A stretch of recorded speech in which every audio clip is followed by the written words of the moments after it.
Did you? Tube screamer.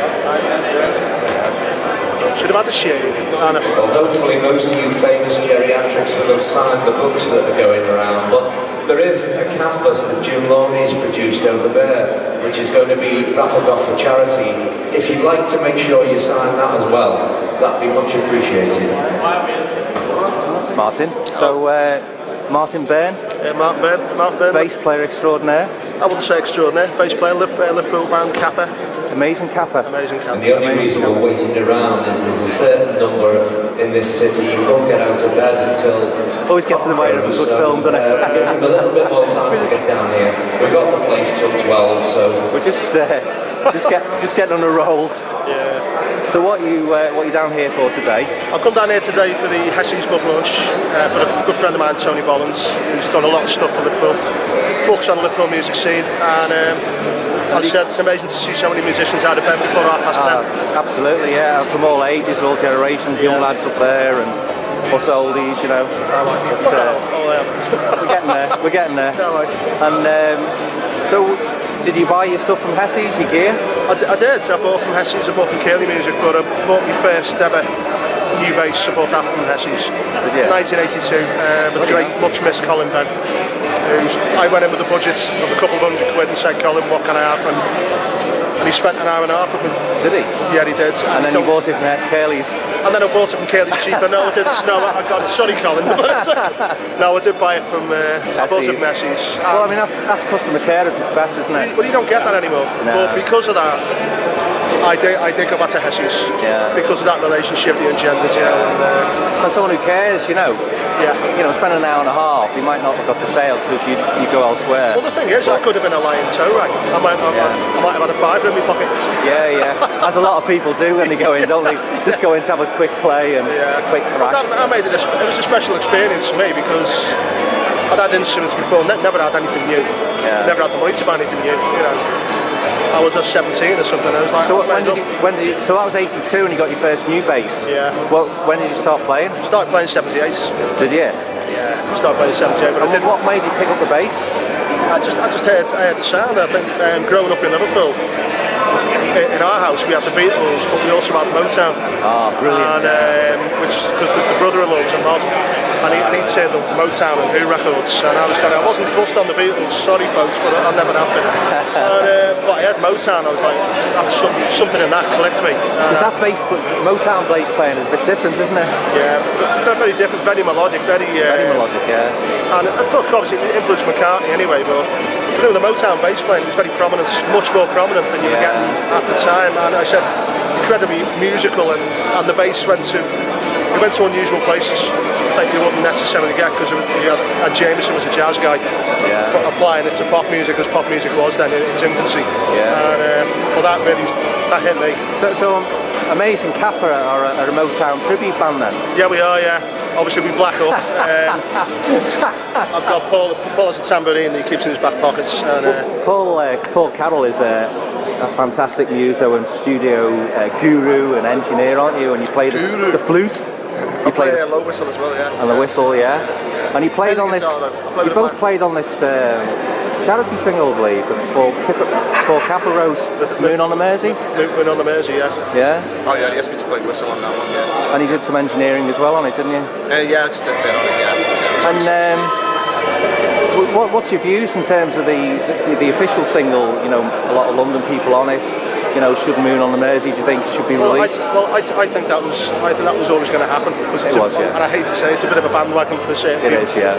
There's certain people involved in that, and I have hand on heart, I have to look at it and go, what's it got to do with you? I'm sorry. Absolutely, yeah. But having said that, it's going to shift to units. It is, yeah. But I still think what we should do with Paul's record, we should definitely put it out. Absolutely. You know, because it's a local thing, and the lad was involved, he was there. Absolutely was there, you know, yeah. And that's I had family with it, it's an important thing.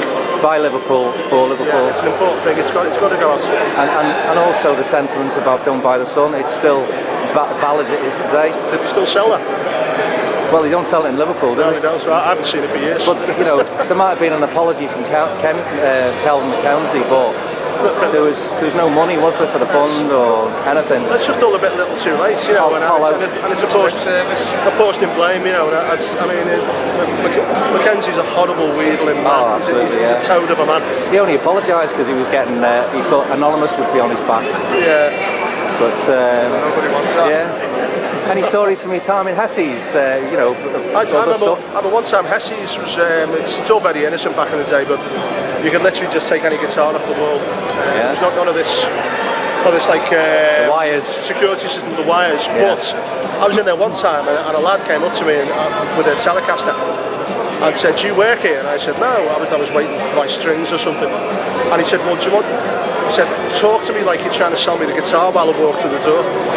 Because he's standing in a box. I had to put my hand up and go, "Oh, you're sick."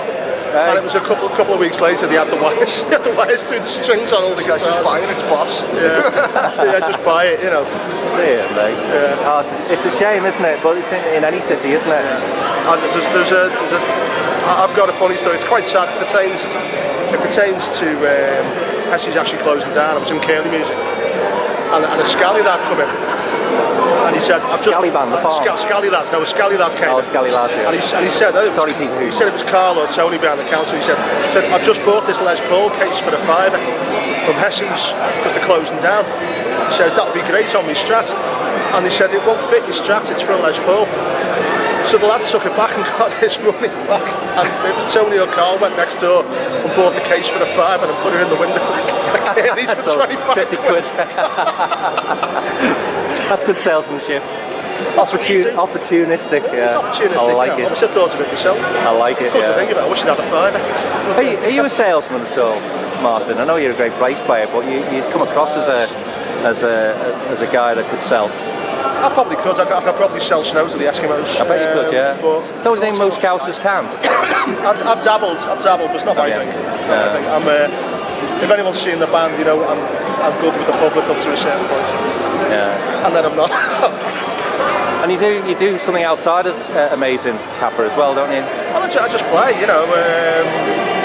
I've got those fingers, don't get fingers like that without playing. Jesus, I just like to play, you know. It's, are they segs, are they? You're going to put your finger up to the camera? Proper calluses. Now kids, today, you know, you've got to put the hours in to get fingers like that. To get fingers like that. Otherwise it's super glue. And just do it again. That's it, yeah. Big segs.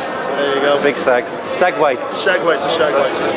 Yeah. Paul, can I interview you? Come on, lad, get in there. Put your best side on. Put your Clinique on, you know. Your morning face. This is a man that needs no introduction. This is Paul Kappa. Hi, Paul. I'm just taking pictures of the farmhouse. It's absolutely beautiful, isn't it? I've done a scan. It actually smells beautiful as well, doesn't it? Was that you? Was that your perfume? I was hoping you'd notice. Absolutely, yeah. So you were Facebooking this morning, weren't you? Are you ever off it? I just, but Facebook is I've got 3,700 people or something like that. And, fans and friends. Whereas for a lot of people it's a personal. Yeah. Well, yours is enterprise. Mine is a business thing. But it's both, though, isn't it? I started off. I think I started off as trying to get a band page, a personal page, because I didn't know what I was doing, and subsequently not being able to figure out how to change that back, so I just left it as a personal page. But there's like, I mean, you know, and I don't go looking for people to add to it. Yeah, well, they come to you, don't they?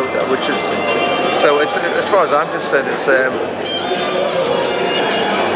Yeah, I mean, obviously I like interacting with people, it's interesting and that's great, but for me it's a good way of putting music to people and let people know that you're playing places, otherwise we'd be sunk.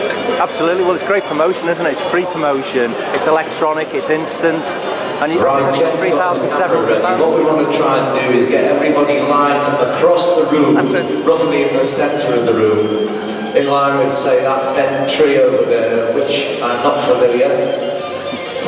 So if you get, there's my knowledge of nature. It's a bent tree, that'll do me. Nature, not nature. So we get everyone in the line across. Have you ever bought anything from Hessys at all? We don't what? Ever bought anything from Hessys? Not lately. But That's one of the quotes of the day, I think. I think so, yeah. That question Did you get just your seems first instrument from Hessys? No, not exactly. I think the first instrument my mother Wrong bought. answer. My brother I bought. don't want anyone But the being first modest guitar that I bought myself was from Hessys. on the photo. Did you and Grassy sold it? You're here, that's what matters. No, I think it was probably Calland. All right, yeah. Colin sell you that? Colin did. Yeah, I got that story. Oh, look at that. That's a nice piece of kit, isn't it? A jazz, Fender jazz bass, yeah? It's actually a Squire Jazz made in 1982, but I put this on it 20 years ago and attempted to make it a Fender. So, in your punk days, you didn't like throw it over someone's head, no? It's been booted across the stage a few times. That's it. Yeah, and it's been Cool. thrown at people as well. Have you brought one of your Like axes? everything else I own. You brought one of your axes at all?